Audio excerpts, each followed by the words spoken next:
the other day.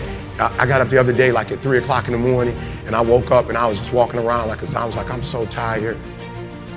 I heard the devil say, go back to sleep. I was like, yeah, you're right, I should go back to sleep. You know what I'm saying? I ain't gonna lie. I was like, bro, you wanted something. He's like, why you getting up this early? You already #1 in the world. You already #1 in the world, E. You already doing what you're supposed to be doing. Like, E, you've been grinding, just go ahead, it's 3. And my body said, yo, E, what would you go back to sleep for? I said, I'm tired. My body said, you're not tired. I said, well, why would you say I'm not tired? He said, because you woke up without an alarm clock. You woke yourself up. So if you were tired, your body wouldn't let you get up. If you were tired, your body would make you sleep till 6. You got up, it's 3. No, what you don't want to do is the grind, but you're up. So do me a favor, Eric, you don't even have to do anything. You don't even have to work. You've been getting up at 3 so early in the morning, don't even worry about it. Just put your shoes on, and when you get on the treadmill, it's just gonna do it for you because you've been doing it every day for 3 o'clock in the morning. For real. My body said, all you gotta do is put your shoes on. That's the hardest thing you gotta do. Just put your shoes on and I'll do the rest.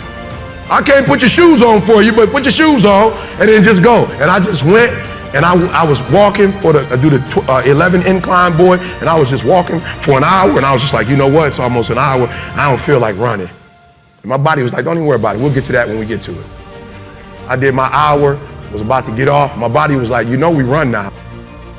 I said, what? We run now, let's go. You ain't tired? I said, I am tired. No, you're not, you just walked for an hour. You're not tired, Eric. Your brain is telling you some dumb stuff. If you were tired, you wouldn't have been able to walk for an hour. Okay, so let's do this. Just run for 2 minutes. I'm trying to help somebody right now go to a whole nother level. The Bible says the reason why you go back to sleep is because you've always gone back to sleep. It's like a default. You go back to sleep because all you gotta do is stop going to sleep and then you're gonna stop going to sleep. All you gotta do is stop fussing and cussing and you're gonna stop fussing and cussing. When that alarm clock goes off, there's at least 50% of the time where you just, that soft little pillow is just caressing your head and you wanna stay there. And it takes discipline to go, nope, I'm gonna get up out of this bed and I'm gonna do what I'm supposed to do. And that discipline that you have at that moment, you win that fight.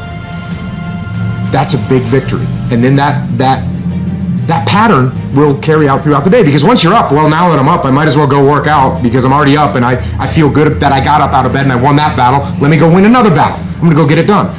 And then when you show up at the office and there's someone that's got a big box of donuts that they're giving away for free, by the way, so they're just sitting there. It's almost like an insult not to take them, but when you've already gotten up early, you had the discipline there, you already worked out, you had the discipline there, and now you see the box of donuts, you're like, no, I'm not gonna eat the donuts. No donuts. You're not gonna do it. And that discipline carries on throughout the day. So now you take that and you expand that out over a week and a month, and you end up with more discipline. And it starts with that simple act of getting up and getting out of bed in the morning. They're good habits. Why would you not wake up at 4:30? Well, what does this bring to you? Waking up early, you just get a jump on the day. The reason I wake up at 4:30 in the morning is no one else is awake yet. So that gives me the opportunity to do things that I need to get done kind of selfishly for myself. And the big one in that category is working out.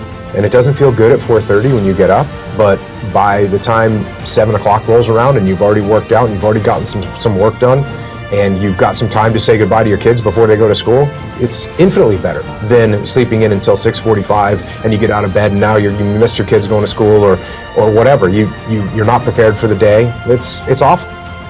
Has to do with waking up. Now, when you think about being productive, if you got a big day and you got a bunch of stuff you need to get done, most of us focus on when. When do I need to get up in order to get everything done? That's not what you need to focus on. The thing that really impacts your productivity is how. How do you wake up?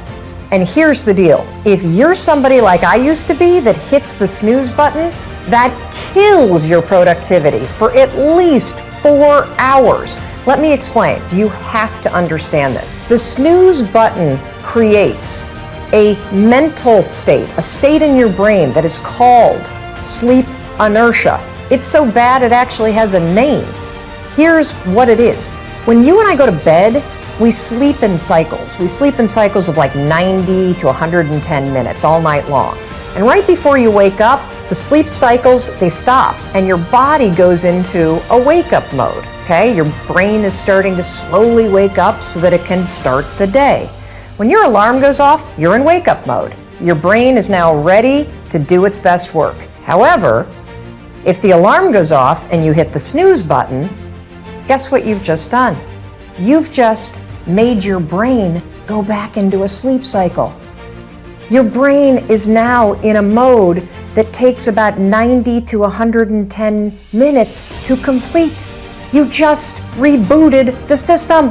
So when your alarm goes off and you get up 15 minutes later, you're now in major trouble. And the reason why you're in trouble is because your brain is still locked into a sleep cycle. And this is where sleep inertia comes in. You know how when you hit the snooze button, you wake up and you're like, oh my gosh, I did not get enough sleep last night. You feel so groggy. You kind of feel like this mental hangover. That is sleep inertia. Here's the deal. Your brain, the cortic region of your brain, which is responsible for decision making, attention, alertness, self-control, that sucker is still in a sleep cycle. And now that you're awake, it's going to take the cortical region almost 4 hours to actually snap out of that sleep cycle. That's why you feel groggy. It's because the part of your brain that's responsible for critical thinking and being alert, it's actually still asleep. If you don't already do this, you've got to train yourself to be the kind of person that doesn't use the snooze alarm.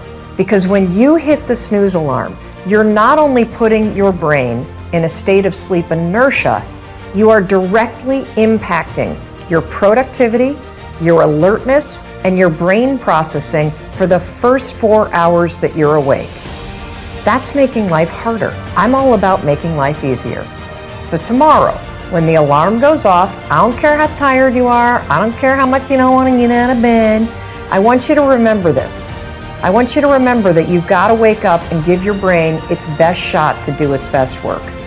And the way you're going to do it is 5, 4, 3, 2, 1, turn off that alarm and get up. Seize the day and go be productive. When you wake up in the morning, your willpower is strongest. When you wake up in the morning, you've got a full well of mental focus, and we know that focus in our world is even more valuable than intelligence. And I could go on the benefits. I mean, you get up at 5 a.m., you've got the world to yourself. There's no crowds. You can think, you can plan, you can care for yourself in a world where so many people are so depleted.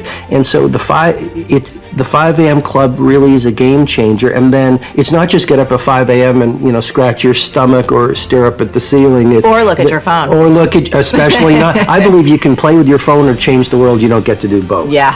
And so the 5 a.m. club method is based on the 20-20-20 formula. I'm happy to get into it, but that is tell us what it is. That's the revolutionizer. And it started from my experience with working with many billionaires. I've coached many of the most successful financiers and titans of industry for over 2 decades.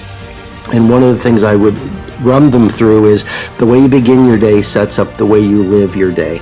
And so the 20-20-20 formula that the book is based upon is pretty simple. I go into great detail in the book, but essentially it's from 5 to 5:20. The first pocket is move.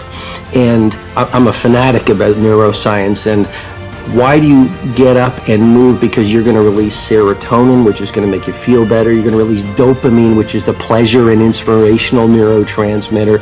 You're going to release norepinephrine, which will boost your focus. You'll promote neurogenesis. Marie, you can actually grow new brain cells. Oh, You'll hell yeah, increase you your can. metabolic rate. So the way you feel when you first wake up is not the way you're going to feel at 5:20. Second pocket of the 20-20-20 formula, 20 minutes from 5:20 to 5:40, that's on reflection. So a lot of us are busy, but what's the point of being busy if you're doing the wrong things? The billionaires, the great creatives, the people of great impact, the people who live beautiful lives are very intentional. They're very deliberate, they're very conscious. So for 20 minutes, you write in a journal, you can visualize, you can pray, you can meditate, you can simply contemplate how you're going to live your day, what you want to stand for during the day, for example. And then the final pocket of the 20-20-20 formula is all about grow. And that's where you just read from a biography or a business book or a philosophy book or a... Or watch a Marie TV. Well, especially watching Marie TV. Yeah, of course. That's the game changer, isn't it? And so that's 20 minutes of growing, because I think we're most alive when we are growing. Yes. And I believe the leader who learns the most wins.